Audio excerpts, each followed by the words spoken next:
Долгое время я относился к идее отдыха на озере Кома с некоторым равнодушием, но это было не самое правильное восприятие этого удивительного места. Только побывав здесь, я понял все его великолепие. Если вы, как и я, не особо собирались в эти края, то этот выпуск, я надеюсь, подвигнет и вас к визиту на Кома. В этом видео мы попробуем разобраться, почему Кома облюбовали представители знати еще в 19 веке, а сегодня многие знаменитости, например, Мадонна, Джордж Клуни и Элтон Джон, имеют здесь свою недвижимость. А также на своем примере я покажу, как можно отдохнуть на Кома не за все деньги мира и чем здесь можно заняться. Бенвенутти, сеньоры и сеньорини, или добро пожаловать в Италию. Мы с вами в Северной Италии, в регионе Ломбардии, а именно на озере Кома. И здесь начинается наше новое небольшое путешествие. Итак, что нужно знать об озере Кома? Ну, для начала оно находится на севере Италии, в 50 километрах от Милана и в 30 километрах от швейцарского города Лугано, в который мы также сегодня заглянем. Расположено озеро посреди высокогорных Альп, которые защищают его от северных ветров, в результате чего здесь сформировался очень благоприятный климат. Лучшее время для посещения приходится на период с мая по октябрь.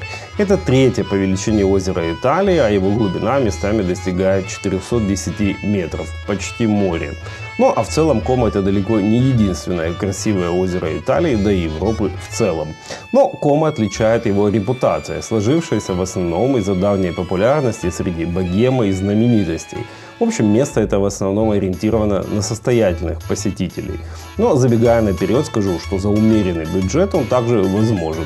Такая репутация Кома уходит корнями еще во времена расцвета Римской империи, когда элита Древнего Рима облюбовала берега Кома. А современный облик городков вокруг Кома сформировался в основном в 19 веке, когда богатые итальянские семьи начали возводить на его берегах великолепные виллы и поместья.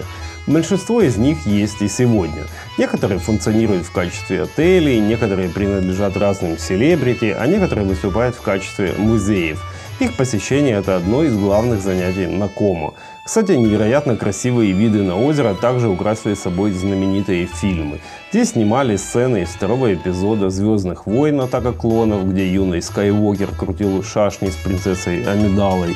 Еще Тулур из «12 друзей Оушена» жил на одной из вилл озера, а также Дэниел Крейг в роли агента 007 в серии «Казино Рояль» залечивал свои раны также на Кома. Теперь давайте уделим немного внимания транспортным нюансам на Кома. Самым удобным и логичным способом будет прилететь в один из аэропортов Милана, что мы и сделали. Оказавшись там, можно воспользоваться поездом, который довезет до одной из станций, расположенных в одном из городков вокруг Кома, а там уже на такси до вашего жилья. Но наиболее комфортным способом будет аренда авто, что имеет смысл и еще и в целях вашего дальнейшего пребывания, ведь интересные места рассредоточены по всему периметру Кома. И к тому же это еще и просто дешевле. Итак, друзья, не мог, конечно же, как обычно, вас по традиции не познакомить с нашим железным конем. Это Fiat Tipo, который помогал нам исследовать озеро Кома. Был взят в аренду на 5 дней в аэропорту Бергамо при помощи сервиса Rental Cars. И, как обычно, это оказалось существенно дешевле, нежели у обычных прокатных компаний. Стоимость 180 евро за 5 дней и с нулевой франшизой, что оказалось важно, так как немножко он себе вспорол брюхо. Ну, все, переживать не стоит, живой. Так что пользуйтесь сервисом Rental Cars. Это удобно и выгодно. Чуть более сложным вопросом будет, где остановиться на Кома. Для начала определимся с локацией. Тут есть 3 основных подхода. Первое – это остановиться в одноименном и главном городе озера Кома. Здесь наибольшее количество разных вариантов размещения как отелей, так и апартаментов. И благодаря этой конкуренции цены на проживание здесь заметно ниже, а качество часто выше. Но минусом будет, скорее всего, отсутствие вида непосредственно на озеро, а также ощущение жизни в относительно большом городе.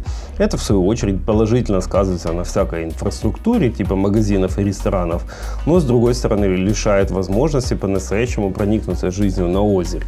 И тут переходим к следующему варианту, это остановиться в одном из 3 основных городков озера – Беладжо, Минаджо и Варена.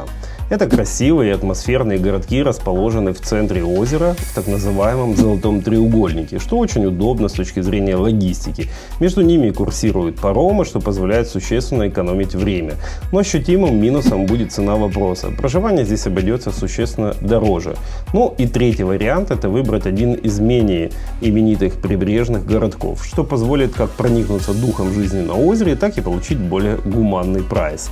И тут самое время перейти к этому самому прайсу. Цены здесь очень сильно варьируются, но в среднем в сезон пристойный вариант будет стоить в диапазоне 200-300 евро за ночь. Но если вы захотите остановиться в категории 5 звезд, а в отдельных случаях это касается и 4-звездочных отелей, то приготовьтесь выложить 2-3 тысячи евро за ночь. Мы же выбирали по принципу, что осталось, так как я бронировал жилье за 10 дней до поездки, и это был август. Это, конечно, не очень умно, август для Италии в целом и Кома в частности это пик сезона. Но так уж случилось. Мы не хотели жить в городе Кома, где, кстати, в сезон было достаточно много неплохих вариантов, а искали вариант на самом берегу озера с красивым видом на него. И такой вариант нашелся в небольшом и уютном городке Гравидонна, в северной части озера, в 20 минутах езды от Минаджо. А с наличием машины это не было проблемой. Остановились мы вот в таком вот небольшом отеле, которым владеет и управляет пара радушных итальянских пенсионеров. Называется он Residence Riva del Lario. Снаружи выглядит он довольно неплохо, но внутри весьма олдовый. А основным плюсом были вот такие балкончики с великолепным видом на Комо. Номер здесь нам обошелся в 230 евро за ночь без завтрака.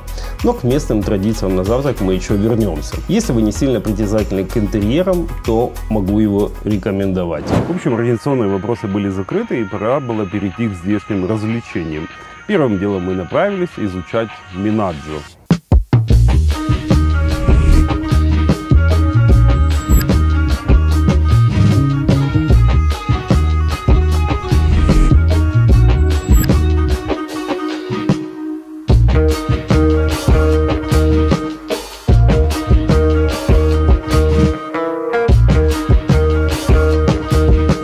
Минаджо — это небольшой и симпатичный городок на западном побережье Комо в 18 километрах от границы со Швейцарией. Считается он самым молодежным и тусовочным местом на озере из-за обилия баров и клубов. Но, на мой взгляд, это большое преувеличение, ведь Комо в целом сложно назвать тусовочным. Главным архитектурным и историческим символом Минаджо считается вот эта церковь Святого Стефана. Построена она была еще в 1600 году. Также важным местом можно назвать площадь Гарибальди, на которой расположено множество кафе и ресторанов. Посидеть в одном из них, наблюдая за здешней неспешной жизнью, есть одно из главных занятий в Минаджо. Ну и третье — это очень красивая и ухоженная набережная, которая тянется вдоль почти всего города. Минаджо очень приятное место, а здешний ритм настолько размеренный, что нас прям как-то выключило из привычного темпа, и мы провели там большую часть дня, никуда не спеша. Отличным окончанием дня в Минаджо или в любом другом городке на озере Комо станет возможность затеряться в таких вот улочках, где вы можете подегустировать местное вино, сыры и другие специалитеты, а также поужинать или пообедать, ну скорее поужинать, потому что они работают в основном только после 6:30, соответственно, на ужин. Что мы, собственно, и сделали, проведя ужин в очень неплохом заведении под названием Divina 13, которое расположено в одном из уютных кварталов Минаджо. Могу его рекомендовать. Отдельного внимания заслуживает инфраструктура автомобильная, которая построена вокруг Комо, и это реально впечатляет. Практически по периметру всего озера построены вот такие вот автомобильные туннели, и это как бы некий хайвей. Понятно, что есть дороги вдоль побережья и так далее, но в целом здесь скоростной режим 70-90, и они просто непрерывно один за другим идут, и я уже боюсь себе представить, сколько это стоило. Вот как нужно подходить к пониманию инфраструктуры для курортного места. Итальянцы зачет. Как я уже упоминал, одним из главных культурных развлечений на озере является возможность посещения здешних вилл. Всего их на Комо несколько десятков, но тех, в которые можно попасть или посмотреть с воды, около 10. Самая красивая и знаменитая из них — это вилла Бальбиенелло. Туда мы первым делом и направились. Находится она неподалеку от поселка Лена в коммуне Тремицина, где, к слову, мы оставили машину, так как подъехать непосредственно к самой вилле нельзя. А от парковки вам предстоит небольшая прогулка минут на 20. Итак, мы добрались до виллы Бальбианелла. Здесь как бы это такой утес, там большой ботанический сад. И сейчас мы дойдем до самой виллы. Есть два варианта посещения: вилла плюс, ну, то есть внутри виллы и вокруг сад. Это одна цена, либо просто сад. Стоимость на взрослого, соответственно, 22 евро, если все вместе, и 11 евро, если только сад. Эта вилла, по моему скромному мнению, однозначно самая красивая на озере. Построена она была в конце 18 века и за прошедшие годы принадлежала разным состоятельным хозяевам. А с 1988 года принадлежит Национальному фонду Италии и выступает в основном в роли музея. Хотя здесь периодически также проходят разные частные мероприятия, например, свадьбы. А также ее можно арендовать за всего каких-то 130 тысяч евро в неделю, но это не точно. На все виллы на Комо, и особенно такие популярные, как эта, Бальбианелла, напомню, она называется, можно попасть не только на машине, как сделали мы, но и воспользоваться либо своей лодкой, объехать на ней, правда нельзя будет пришвартоваться. Самым простым вариантом будет водное такси, есть индивидуально, не знаю сколько стоит, но групповое, вот за мной причал, стоит всего лишь 6 евро с человека, что вполне, мне кажется, удобно, и я бы в следующий раз именно так и сделал. Главная фишка виллы – это сад, который ее окружает, а также разнообразные террасы, с которых открываются великолепные виды на Комо. И этот сад – это нечто. Он, пожалуй, лучший из тех, в которых мне довелось бывать. Такое внимание к ландшафтному дизайну, что дух захватывает. Ухоженный, филигранно подстрижен буквально каждый сантиметр. А сад вообще не маленький. В общем, лучше посмотрите, хотя видео вряд ли сможет полностью передать все его великолепие.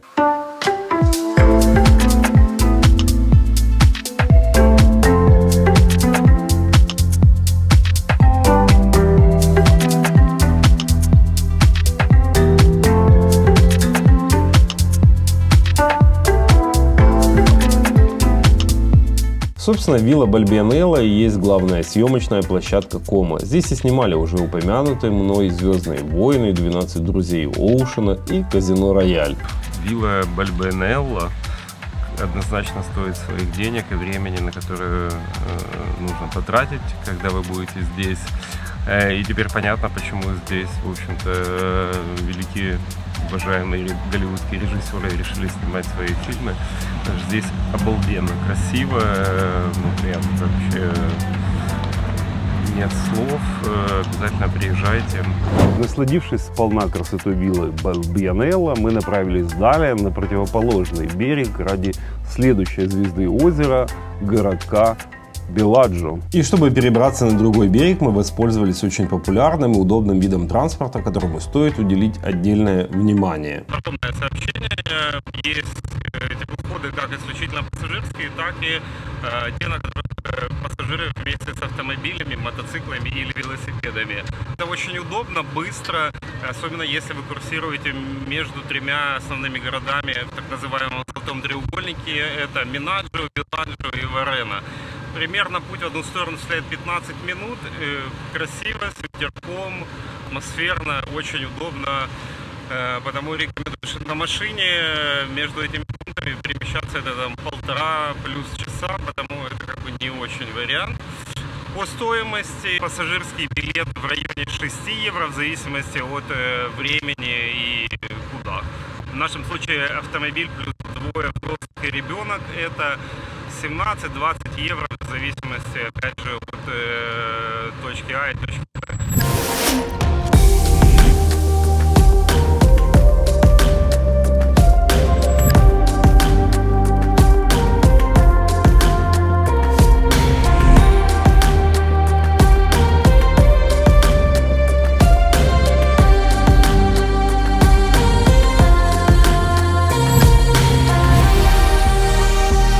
Так, друзья, ну мы с вами в Беладжо, 15 минут на пароме, и мы здесь. Это одна из жемчужин озера Комо, один из самых популярных городов, известен еще со времен Древнего Рима. Здесь любил отдыхать римская знать.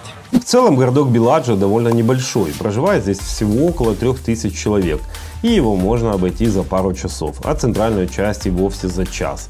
Главным местом здесь является набережная с большим количеством заведений, имеющих террасы с видом на озеро. Коротать пару часов, созерцая Комо под бокальчик апероль шприц, и есть главное здешнее задание, что мы, конечно, и сделали. Ну а далее стоит прогуляться по одной из узких улочек в центральной части города и заглянуть в один из местных ресторанов на ужин. Также здесь есть еще одна значимая по меркам Комо вилла Мельцы, сад, который можно посетить. Мы, правда, не стали этого делать из-за нехватки времени, но не сильно расстроились по этому поводу, так как на следующий день, проплывая мимо нее на лодке, не особо впечатлились ею. Честно говоря, я ожидал несколько большего от Беладжио и остался в некотором недоумении от хайпа вокруг него. В сухом остатке это просто еще один милый итальянский городок с набережной, но заглянуть сюда, конечно, нужно. Полдня для этого вполне достаточно. На этом и подошел к концу наш второй день на Комо.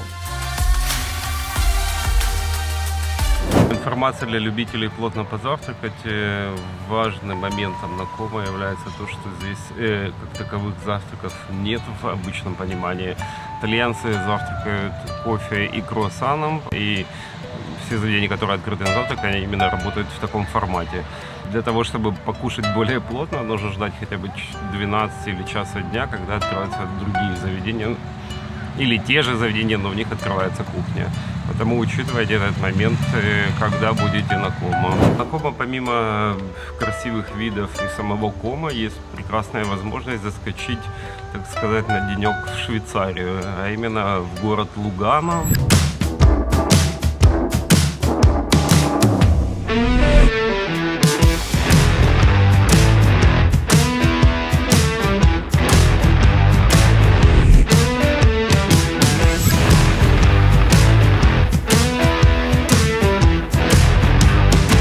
Скажу сразу, я буквально влюбился в Лугано с первого взгляда. Этот город, как правильный коктейль, состоит из идеального микса исторической и современной архитектуры, а также невероятно красивой природы. Я не эксперт по Швейцарии, но думаю, это применимо и ко всей стране. Конечно, Лугано заслуживает отдельного выпуска, и так как мы провели там неполный день, то это не будет исчерпывающим видео о нем, но тем не менее кое-что интересное мы все же успели посмотреть. Дорога туда из Менаджио занимает около 40 минут и проходит также по весьма живописным местам. Сам Лугано — это далеко не самый большой и не самый значимый город в Швейцарии. Здесь проживает порядка 65 тысяч человек. Но для кантона Тичино, где он расположен, это важный финансовый и торговый центр. К слову, кантон Тичино — это единственный кантон в Швейцарии, где итальянский язык является официальным. А благодаря южному расположению здесь очень мягкий и теплый климат, что сделало Лугано еще и важным туристическим центром. Оказавшись там, после маленьких городков Комо, у нас сразу возникло чувство, что мы попали в достаточно крупный город. Он мне, к слову, чем-то напомнил Вену. Такой же спокойный, чистый и в чем-то респектабельный. Хотя, со слов наших друзей, которые живут в Лугано, жизнь там весьма размеренная и даже несколько провинциальная. Но на фоне Комо Лугано воспринимался нами почти как мегаполис. Одно из первых, что бросается в глаза после Комо, это цены. Они и на Комо не низкие, но в Лугано они еще выше процентов на 25-30.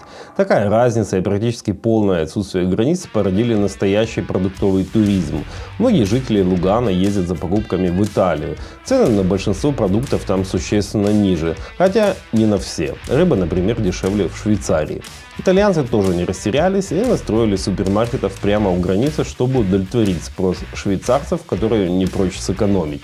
Не сказать, что правительство Швейцарии в восторге от этого и потому всячески пытается на это повлиять. Но в рамках торговых соглашений рычагов у них не так и много. Но перейдем к вопросу, а чем же заняться в Лугано в рамках одного дня. И тут главный ответ – это просто гулять по нему и наслаждаться, чем, собственно, мы и занялись. Для начала рекомендую прогуляться по его центральной части, она небольшая и очень ухоженная. Здесь традиционно для Европы вы найдете старые здания, разнообразные магазины, кафе и рестораны, церковь, конечно, ну и банки, мы же в Швейцарии.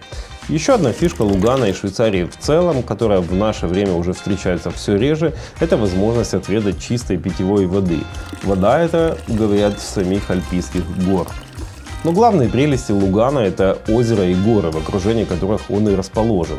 Чтобы насладиться этими видами, мы и направились на набережную Лугано. Она, пожалуй, и есть настоящим центром города.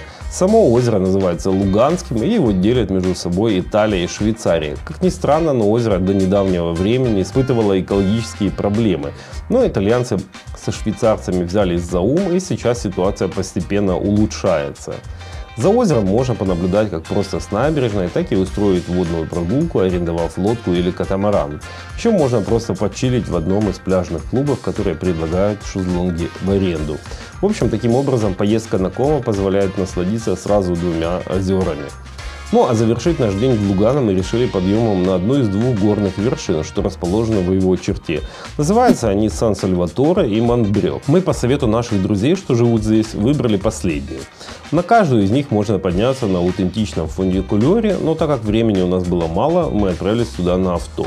Дорога туда довольно крутая и извилистая, но позволяет посмотреть, как живут здешние богачи, так как именно на склоне горы расположены самые дорогие виллы с панорамным видом на город, озеро и горы.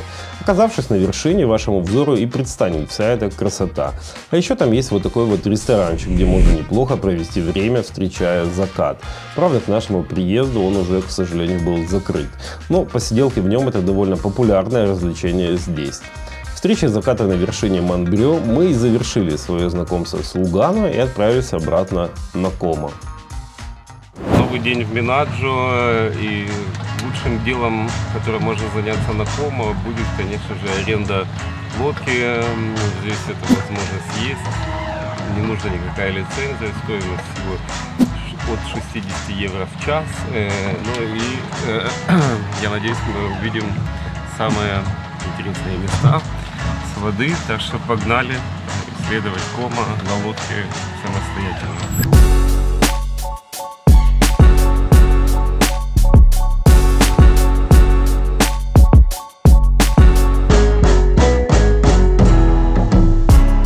В целом, любая водная прогулка — это всегда очень приятное занятие, особенно если плавсредство только в вашем распоряжении. В таком случае вы сами себе и шкипер, и капитан, и гость. Особенно, я думаю, эта активность зайдет мужчинам. Мы ведь с детства любим поуправлять какими-то механизмами. Ну и дамам тоже будет интересно. По крайней мере, моим понравилось. Прогулка на лодке по Комо — отличное решение, и в принципе достаточно легко, может даже, потому не стоит бояться.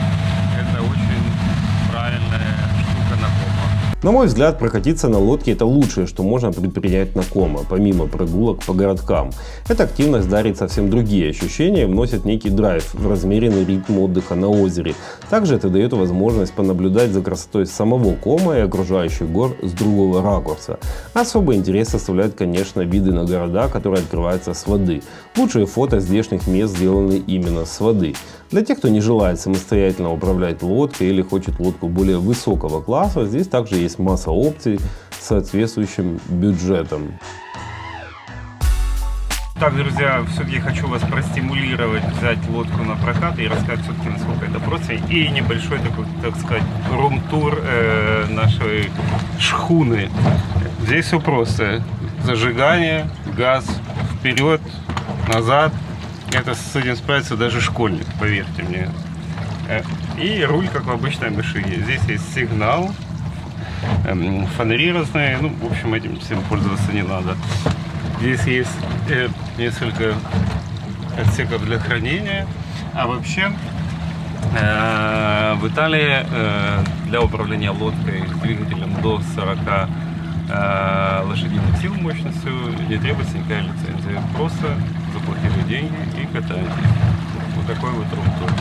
За время нашего 3-часового вояжа мы, помимо прочего, успели еще раз понаблюдать за виллой Бальбианелла, но в этот раз с воды. А также заплывали посмотреть на виллы Ла Касинелла и Балбиано, которые были в моем списке мест к посещению на Комо. Они не самые значимые, но тоже представляют некий интерес. В общем, нам очень понравился этот опыт и крайне вам рекомендую запланировать эту активность, когда будете на Комо.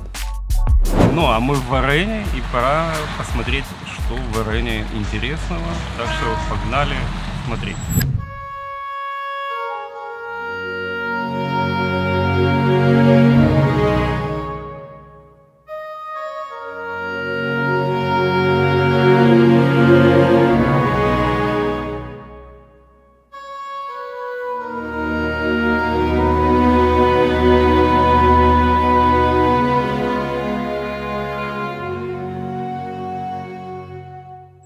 Из 3 городов Золотого треугольника Варена самая маленькая, самая открыточная и даже немного сказочная. И прогулка там впечатлила меня больше всего. Проживает здесь чуть менее 1000 человек. Добрались сюда мы вновь при помощи парома. Основная часть Варены занимает небольшой пятачок у подножия горы, так что она довольно компактная и обойти ее не составит особого труда. Но так как расположена она хоть и на небольшом, но все же склоне, нужно быть готовым к большому количеству лестниц и ступеней. Для родителей с ребенком и коляской она местами будет не очень френдли. От паромного причала, куда прибывает большинство гостей Варены, начинается здешний променад, который тянется вдоль большей части города. Прогулка по нему есть первым пунктом программы визита в Варену. Променад, к слову, довольно узкий, и в сезон здесь случаются заторы из туристов. Тут вас ждут разнообразные кафе с видовыми террасами, а также уличные музыканты и прочие желающие чего-нибудь продать. Здесь даже есть небольшой пляж, но выглядит он довольно уныло. Несмотря на жару и желание окунуться, мы не стали там задерживаться. Но раз мы уже коснулись темы пляжей на Комо, то отвечу на вопрос, которым задаются все, кто собирается в эти края. А что там у них с пляжным отдыхом? И тут ответ довольно однозначный. Комо — это в целом не про пляжный отдых. Здесь есть, конечно, местами и пляжи, но все это больше про позагорать, нежели про купание. Вода в озере и в августе довольно прохладная. Да и цвет у нее не сильно манящий, чтобы купаться. Я, правда, в этом вопросе несколько привередлив. Но в любом случае Комо — это не замена отдыху на морском побережье, коих в Италии, мягко говоря, немало. Следующим обязательным пунктом Варены можно назвать виллу Монастера, куда, собственно, мы и направились. Как и практически во всех виллах на Комо, здесь есть 2 вида билетов. За 6 евро можно погулять в саду, а за 9 предлагается сад плюс вилла внутри. Но мы добрались сюда к закрытию, и нам достался только сад. Сама вилла была преобразована из бывшего монастыря, построенного еще в 1208 году. Она, кстати, тоже пользуется большой популярностью среди желающих отметить свадьбу. Место на вид действительно весьма подходящее, но вряд ли бюджетное. Но вернемся к саду и нашей прогулке по нему. Нужно сказать, что он прекрасен. Не настолько, как на вилле Балдиенелло, но тоже очень и очень. Великолепный зонированный ландшафтный дизайн, разнообразные фонтаны и скульптуры, а также, конечно, вид на Комо. Вот что ждет вас здесь. Нам прямо очень зашло, так что, конечно, рекомендую. Далее мы направились на главную площадь Варены, где, как обычно, расположен главный религиозный символ города – готическая церковь Святого Георгия, построенная в XIV веке. Место весьма красивое и атмосферное, особенно в лучах предзакатного солнца. На самой площади расположено несколько типичных итальянских ресторанчиков, в одном из которых мы и завершили этот день на Комо. На обратном пути в Милан мы решили еще наведаться с короткой проверкой непосредственно в город Комо. По меркам Комо его смело можно назвать здешним мегаполисом. Собственно, это главный город на озере, где сосредоточены все административные службы, а также большие супермаркеты, магазины и прочие атрибуты большого города. Вне сезон только здесь продолжается жизнь, в то время как в маленьких городках она почти полностью замирает. Но я точно не рекомендую его как место жительства во время путешествия на озеро. А заглянуть сюда все же стоит. Здесь есть что посмотреть и чем заняться. Мы успели, правда, посетить не все, но как минимум можно прогуляться по историческому центру, там весьма неплохо. Также стоит посмотреть местный Дуомо, он, конечно, послабее миланского, но все же тоже внушительный и впечатляющий. Оттуда удобно пройти до набережной и там прогуляться. Правда, во время нашего визита там шла реконструкция, но когда закончат, думаю, будет неплохо. И есть еще 2 активности, которые мы не успели посетить. Первая — это вилла Ольма, говорят, что ее сады также прекрасны. Дайте знать в комментариях, так ли это, если бывали там. Ну а вторая — это старинный фуникулер, который доставит вас на соседнюю гору, где размещена смотровая площадка на высоте 800 метров. Оттуда тоже, по идее, открываются прекрасные виды.